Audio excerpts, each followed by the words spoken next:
후보 단일화가 대구시 교육감 선거의 최대 쟁점으로 부상하고 있습니다. 시민사회단체가 김사열, 홍덕률 후보의 단일화를 촉구하고 나섰습니다. 대구은행 채용비리 수사가 지지부진합니다. 채용 청탁자들에 대한 수사는 이미 물 건너간 것 아니냐는 말까지 나오고 있습니다. 대구 지하철 2호선 스크린도어 공사 과정에서 비리가 드러났습니다. 승인되지 않은 부품이 사용되는가 하면 감사 회피용 서류 조작까지 이루어졌습니다. 대구 시립희망원의 수탁 운영기관이 1년 만에 운영권을 반납하면서 문제가 다시 원점으로 돌아갔습니다. 희망 대책위는 대구시의 직영을 요구하고 나섰습니다. 시청자 여러분 안녕하십니까? 계속해서 대구 경북 소식입니다. 6.13 지방선거 대구시 교육감 선거에는 예비 후보 3명이 나와 있는데 후보 등록을 하루 앞두고 무산되나 싶던 단일화 문제가 다시 뜨거워졌습니다.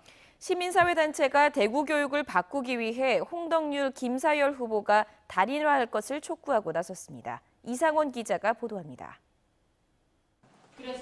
대구 지역 시민사회단체와 시민 900여 명은 김사열, 홍덕률 후보 단일화를 촉구했습니다. 두 후보가 하나가 되면 선거 승리를 통해 대구 교육이 바뀔 수 있다는 주장입니다. 선거일 20일을 앞둔 지금까지도 두 후보는 경쟁만 있을 뿐 연합의 노력을 보이지 않고 있습니다.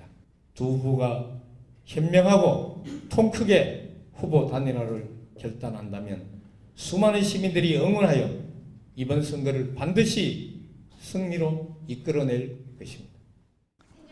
이들 단체는 강은희 후보가 대구 교육감이 돼서는 안 된다고 주장하고 있습니다. 국정농단으로 심판받은 박근혜 정권 시절 국회의원과 장관을 지냈고 무엇보다 강은희 후보가 국정교과서 논란을 주도했다는 겁니다. 지난 16일 후보 단일화를 제안했던 김사열 후보도 기자회견을 하고 시민사회 요구를 적극적으로 수용하자고 홍 후보에게 단일화를 다시 제안했습니다. 저 김사열은 대구 교육의 희망을 바라는 시민사회의 절박한 요구에 적극 수용하고 어떠한 단일화 방식도 받아들이겠습니다. 홍 후보에게 다시 한번 현명한 판단을 해주실 것을 요청합니다. 지방선거 본후보 등록을 한 이후에도 단일화는 가능하다고 강조했습니다. 6월 초나 6월 12일까지 저는 가능하다고 봅니다. 홍덕률 후보가 단일화를 거부하면서 물 건너가는 듯했던 대구 교육감 후보 단일화가 다시 수면 위로 떠오르면서 선거판이 요동치고 있습니다. MBC 뉴스 이상원입니다.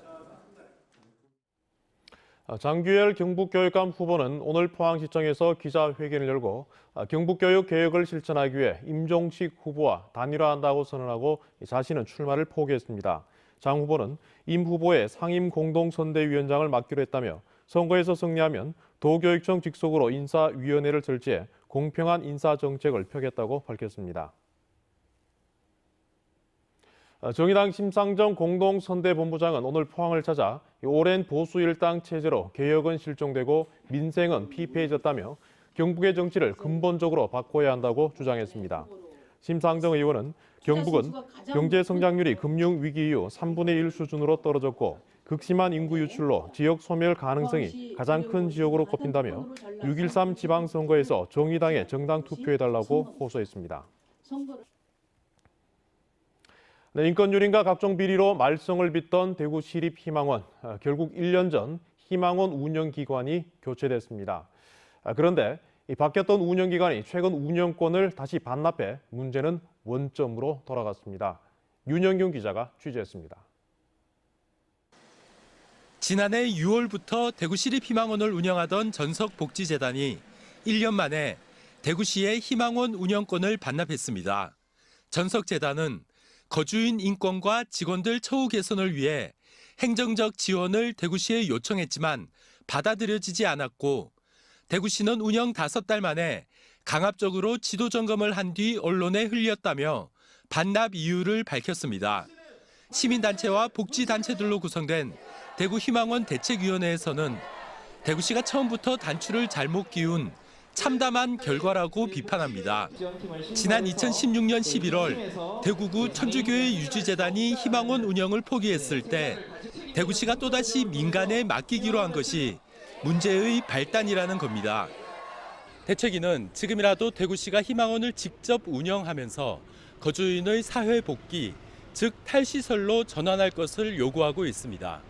민간 위탁은 결과적으로 민간에게 정부가 해야 될 일을 맡기는 민영화의 하나의 어떤 방법이라고 보기 때문에 특히 시립희망원은 시립시설이고 또 여러 가지 어떤 비리와 인권 문제가 발생한 시설이기 때문에 대구시는 당혹스러운 표정입니다. 계약에 따라 앞으로 석 달 동안은 전석재단이 희망원 운영을 하도록 되어 있어 당장 거주인들에게 문제가 생기진 않습니다. 하지만 3년의 여유를 두고 단계적으로 시행하겠다던 희망원 혁신 계획을 앞당길 수밖에 없는 상황입니다. 시지경 방안이나 또 공사공단 위탁 운영 방안 등 다양한 방법을 연구해서 최적의 운영 방안을 찾아 운영하도록 하겠습니다. 다음 달 지방선거로 정책 결정이 한 달 이상 미뤄질 수밖에 없고 정부의 예산 지원 협의도 쉽지 않은 만큼 또다시 땜질식 처방이 반복되지 않을지 우려하는 목소리가 나오고 있습니다. MBC 뉴스 윤영균입니다. 대기업이 대구 지하철에 스크린도어 공사를 하면서 엉터리로 시공을 하다가 적발됐습니다. 불량 부품을 사용하는가 하면 공사를 할 자격도 능력도 없으면서 대구시와 조달청을 속이고 불법을 저질렀습니다. 보도에 박재영 기자입니다. 대구 지하철 스크린도어 시공 비리는 크게 세 가지입니다. 우선 사용하지 말아야 할 부품을 썼습니다. 대기업 A사가 대구 도시철도공사와의 계약과는 달리 인장 강도가 2배가량 낮은 볼트를 사용한 겁니다. 스크린도어 구조물을 제대로 고정할 수 없습니다. 이런 불량 미승인 볼트가 전체의 84%였습니다. 구하기도 쉽고 손쉽게 빨리 구하고 또 가기도 싸기 때문에 그걸 한 거예요. 공사 시공 과정도 문제입니다.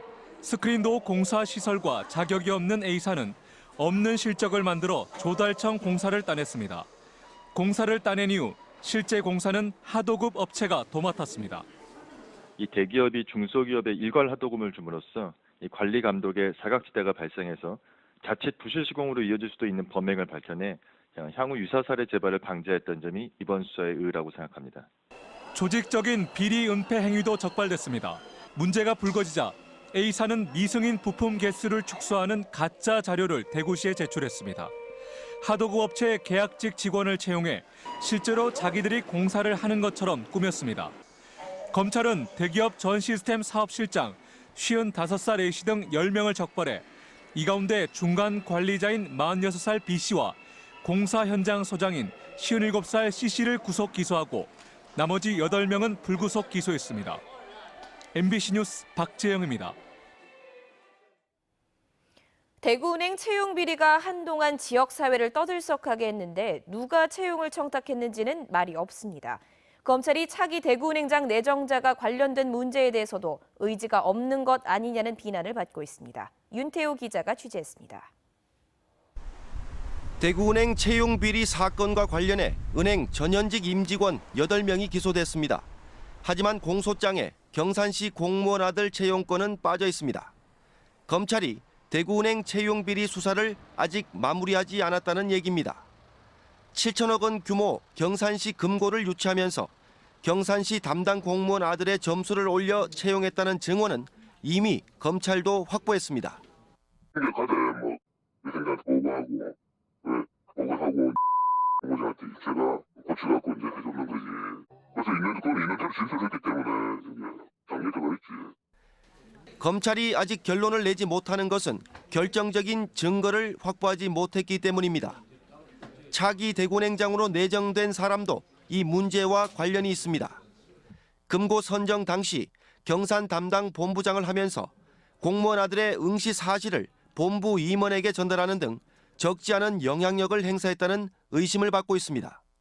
하지만 검찰은 은행장 내정자에 대해서는 기소 여부조차 판단하지 못하고 있는 상황입니다.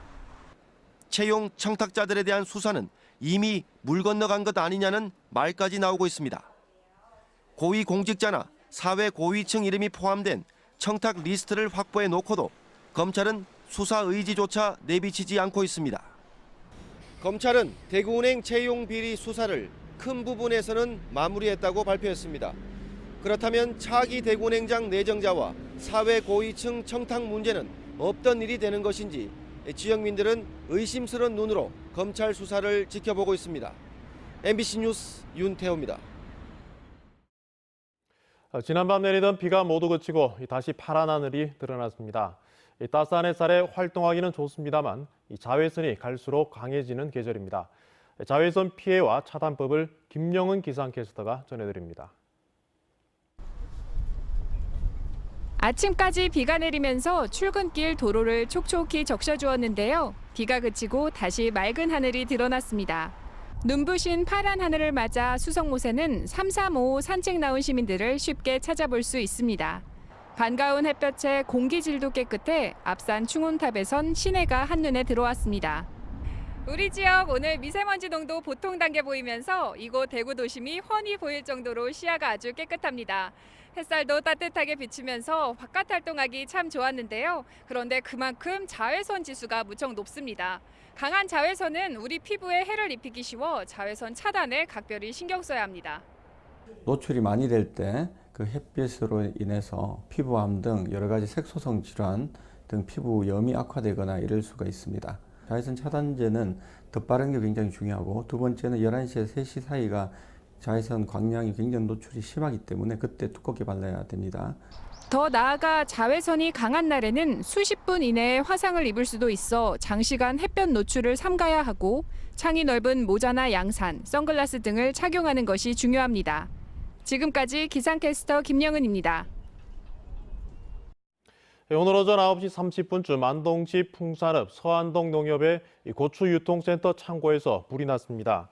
이 불로 농협 창고에서 보관하던 61살 이모 씨의 마른 고추 90톤이 그을은 피해를 보면서 소방서 추산 9억 원 상당의 피해가 났습니다. 2018 러시아 월드컵을 앞두고 국내에서 열리는 첫 번째 평가전인 온두라스와의 맞대결이 다음 주 월요일 대구 스타디움에서 펼쳐집니다. 이번 평가전은 2005년 동아시안 한일전 이후 13년 만에 대구에서 펼쳐지는 A매치로 손흥민과 기성용 선수 등 해외파 선수와 대구FC 소속 조현우 선수의 출전 가능성이 커 관심을 끌고 있는데, 대구시는 경기 당일 대구 스타디움 주변 주차장을 통제하고 대구 미술관 등의 임시 주차장을 마련하는 한편 시내버스와 도시철도 등 대중교통도 추가로 운행할 계획입니다. 대구 영북 소식이었습니다.